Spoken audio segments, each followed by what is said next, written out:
নমস্কার, রাহুল একাডেমি পরিবারের পক্ষ থেকে সকলকে স্বাগত জানাই। আজকে আমরা সপ্তম শ্রেণীর দ্বিতীয় পর্যায়ক্রমিক মূল্যায়নের দ্বিতীয় নম্বর স্কুলটি সম্পূর্ণ সমাধান করব। তোমরা একে একে সম্পূর্ণ ভিডিওটি দেখবে। এখানে সম্পূর্ণ 2 নম্বর স্কুলটির সমাধান রয়েছে। প্রথমেই 1 নম্বর প্রশ্ন, উপনিষদে উক্ত চৌরৈবতী শব্দের অর্থ যাত্রা থামাও, এগিয়ে যাও, দাঁড়িও না, পাশে দাঁড়াও। সঠিক উত্তর এগিয়ে যাও। জনগণ মন অধিনায়ক গানটির প্রথম পরিচয় দেওয়া হয় রবীন্দ্রসঙ্গীত, ব্রহ্মসঙ্গীত, আর্য সঙ্গীত, ধর্মসঙ্গীত। সঠিক উত্তর ব্রহ্মসঙ্গীত। 3 নম্বর প্রশ্ন, ওরে রামা ছুটে আয়, নিয়ে আয়, নোট বই, লণ্ঠন, ঝোলাগুড়, আমসত্ত্ব। সঠিক উত্তর লণ্ঠন।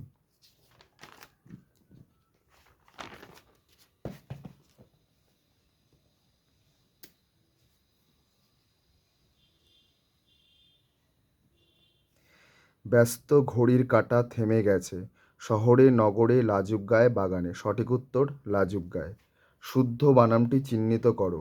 শশীভূষণ তালিবস্য তালিবস্যায় দীর্ঘ, তালিবস্য তালিবস্যায় দীর্ঘি, ভয়ে দীর্ঘ, পেট কাটা মূর্ধন্য স মূর্ধন্য। শশীভূষণ শশীভূষণ শশীভূষণ। সঠিক উত্তর এটি। তালিবস্য তালিবস্যায় হস্যি, ভয় দীর্ঘ, পেট কাটা মূর্ধন্য স মূর্ধন্য। 6 নম্বর প্রশ্ন, যে শব্দের প্রচলিত অর্থের সঙ্গে ব্যুৎপত্তিগত অর্থ বা সম্পর্ক থাকলেও অন্য অর্থগুলির থেকে একটি অর্থই বিশেষ হয়ে যায় তাকে বলে ধনাত্মক শব্দ, যৌগিক শব্দ, যোগরূঢ় শব্দ, রূঢ় শব্দ। সঠিক উত্তর যোগরূঢ় শব্দ। ধনাত্মক শব্দের উদাহরণ ঢং ঢং, বকাঝকা, হেসে খেলে, মিনিটে মিনিটে। সঠিক উত্তর ঢং ঢং। 8 নম্বর প্রশ্ন, ঘন্টায় ঘন্টায় ওষুধ খেতে হয়। এই বাক্যে ঘন্টায় ঘন্টায় এই যে শব্দদ্বৈতটি, অর্থাৎ শব্দদ্বৈত মানে একটা শব্দই দুবার করে আছে, ঘন্টায় ঘন্টায়, এটি কী অর্থে ব্যবহৃত হয়েছে? এটি নিয়মিত অর্থে ব্যবহৃত হয়েছে, মানে প্রতিদিন খাও। 9 নম্বর, প্রদত্ত কোন শব্দটি রূঢ় শব্দের উদাহরণ? মণ্ডপ, পঙ্কজ, গায়ক, পরিধি। সঠিক উত্তর মণ্ডপ। বিপরীত বিপরীতার্থক শব্দদ্বৈতের উদাহরণ দাও। হাসি কান্না, ঘন্টায় ঘন্টায়, ঝমঝম, যায় যায়। অর্থাৎ এমন একটি শব্দ নিতে হবে যেটার বিপরীত হবে। হাসির বিপরীত কান্না, তাহলে এটি হচ্ছে শব্দদ্বৈত, বিপরীত শব্দদ্বৈতের উদাহরণ। ঝিরঝির করে বাতাস বইছে, নিচে দাগ দেওয়া শব্দটি, ঝিরঝির শব্দটি কী ধরনের শব্দ? অনুকার ধনাত্মক শব্দ, শব্দদ্বৈত, ভাব প্রকাশ, না রূঢ় শব্দ? সঠিক উত্তর অনুকার ধনাত্মক শব্দ। 12 নম্বর প্রশ্ন, ড্যাশ করে মাথা ঘুরছে। কি করে মাথা ঘোরে? বনবন, গনগন, টুংটাং, কর। বনবন করে মাথা ঘুরছে। 2 দাগের প্রশ্ন, 2-1, এটিপির পুরো নাম কি? Adenosine triphosphate. 2-2, মস্কোয় কোন অনাথ আশ্রমটি রবীন্দ্রনাথ ঠাকুরের অভ্যর্থনা জানিয়েছিল? Pioneers commune. 2-3, অসীমা কেন পুরন্দর চৌধুরীকে ফেরিওয়ালা বলে ব্যঙ্গ করেছে? এটি তোমাদের রায়ান মার্টিনের বইয়ের 93 পেজে আছে, এটি আমি তোমাদেরকে দেখিয়ে দিচ্ছি।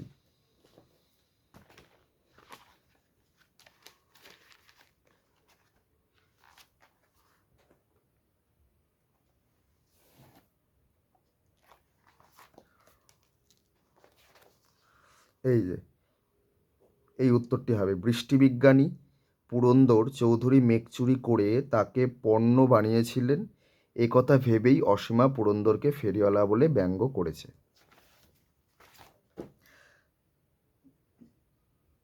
2-4, এই ছিল তখনকার স্বদেশী মিটিংয়ের রীতি। রীতিটি কী ছিল? এটি আছে তোমাদের টেক্সট বুকের 67 নম্বর পেজে।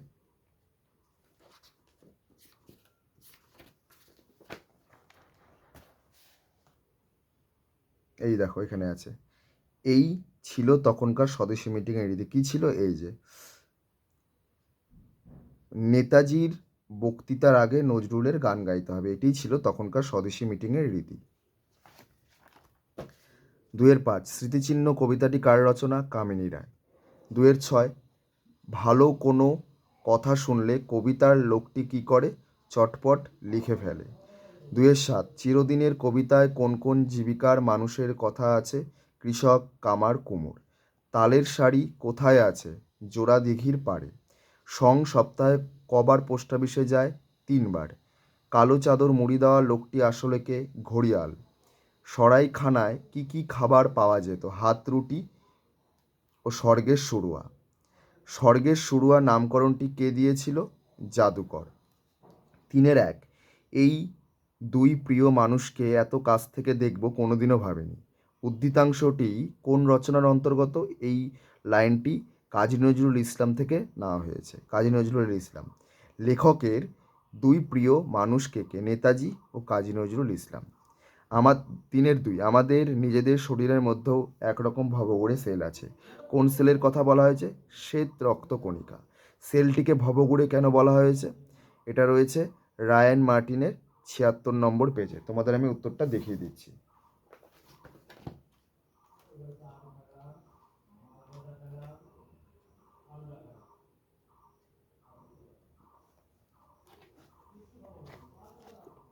এই দেখো, সেলটিকে ভবঘুরে কেন বলা হয়েছে?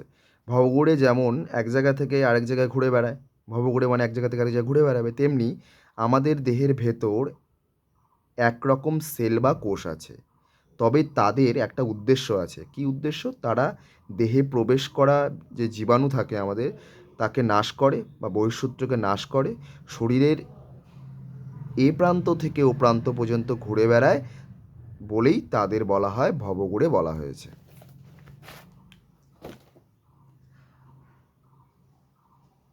3-3 এই পাহাড়টা এই পাহাড়টার নাম জানো? বক্তা হচ্ছে পুরন্দর চৌধুরী, যাকে হচ্ছে মেঘচোর বলা হয়েছে।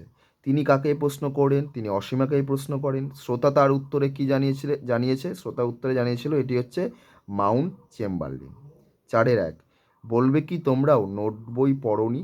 নোট বই পড়লে কি কি জানা যাবে? এটি রয়েছে তোমাদের রায়ান মার্টিনের সহায়িকা বইয়ে 84 নম্বর পেজে।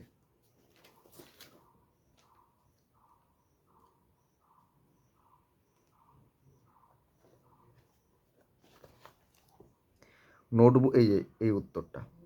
নোট বই পড়া থাকলে অনেক অদ্ভুত ধরনের প্রশ্নের উত্তর জানা যাবে। যেমন ধরো, আমাদের পেটে কেন যন্ত্রণা হয়? জোয়ানের আড়কে এত ঝাঁজ কেন? তেজপাতায় কিসের তেজ? লঙ্কা ঝাল কেন? নাক ডাকে কেন? অরণি বলতে কি বোঝায়? ইত্যাদি। 4-2 ওরা ভেবেছিল মনে। কাদের কথা বলা হয়েছে? তারা কি ভেবেছিল? এটি রয়েছে রায়ান মার্টিনে 117 নম্বর পেজে।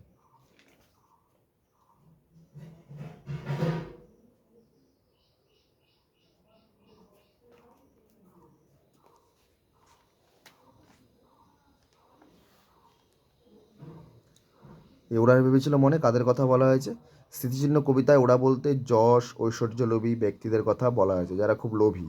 তারা ভেবেছিল তাদের তৈরি করা সৈধের দ্বারা মানুষ তাদের চিরকাল স্মরণে রাখবে। সারাটা দুপুর বিচিত্র ধ্বনি ওঠে, তাৎপর্যটি বিশ্লেষণ করো। এটি রয়েছে রায়ান মার্টিনের 124 নম্বর পেজে।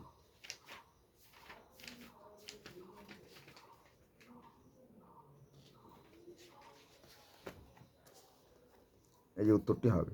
উদ্ধৃতাংশটি উদ্ধৃত অংশটি কবি সুকান্ত ভট্টাচার্যের চিরদিনের কবিতা থেকে নেওয়া। ব্যাখ্যা: বাংলার চাষিরা এই বঙ্গমাতার সন্তান। তারা মর্মে মর্মে উপলব্ধি করে বাংলার প্রকৃতির ডাক, যেখানে পাখির গান, বিচিত্র পশুর ডাক। এটা সম্পূর্ণ তোমাকে এত অবধি লিখতে হবে। 5-1 হোটেল বলে হোটেল, সে কি এলাহি ব্যাপার? এলাহি ব্যাপারের বর্ণনা দাও। এটি রয়েছে রায়ান মার্টিনের 225 নম্বর পেজে।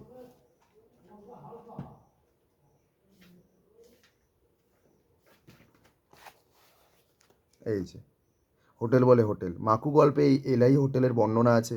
গাছ থেকে কয়েকটি বড় লণ্ঠন ঝুলছিল, গাছের গোড়ায় 3টি পাথর বসিয়ে প্রকাণ্ড উনুন তৈরি হয়েছিল, আর গনগনে আগুনে মস্ত পিতলের হাঁড়িতে রান্না হচ্ছিল। চারিদিকে রান্নার গন্ধ ছড়িয়ে পড়ছিল।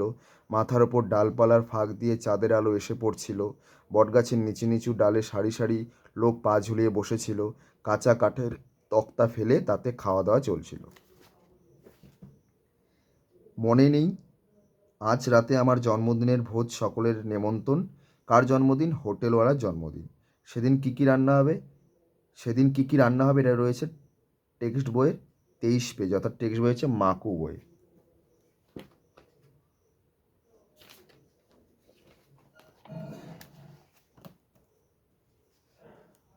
কী কী রান্না হবে? ভুনি ভুনি খিচুড়ি, হরিণের মাংসের কোমড়া আর হরিণের মাংসের কোরমা আর পায়েস।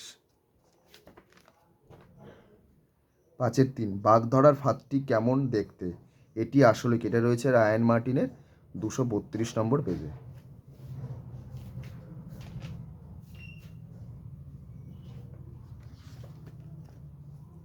বাঘ ধরার ফাঁদ হলো অনেক দিনের পুরনো ফাঁদ।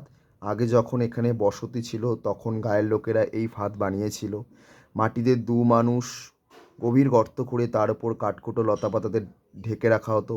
বন্য পশু শস্য খেতে এসে ওই ফাঁদে অর্থাৎ গর্তে পড়ে যেত, উঠতে পারতো না। আসলে ওই ফাঁদে বাঘ ধরা পড়তো না, বুনো শুয়োর ওই ফাঁদে ধরা পড়তো। 6 যেটা রয়েছে 6-1 পরিবেশ রক্ষার ছাত্রছাত্রীদের ভূমিকা, এটি হচ্ছে প্রবন্ধ রচনা। পড়ে নেবে তোমরা। দেশ ভ্রমণ, একটি গ্রামের ভ্রমণের অভিজ্ঞতা এবং একটি প্রাচীন জলাশয়ের আত্মকথা। তোমাদের স্কুল থেকে যেগুলি বলবে গুরুত্বপূর্ণ সেগুলি তোমাদের এখান থেকে পড়ে নিতে হবে।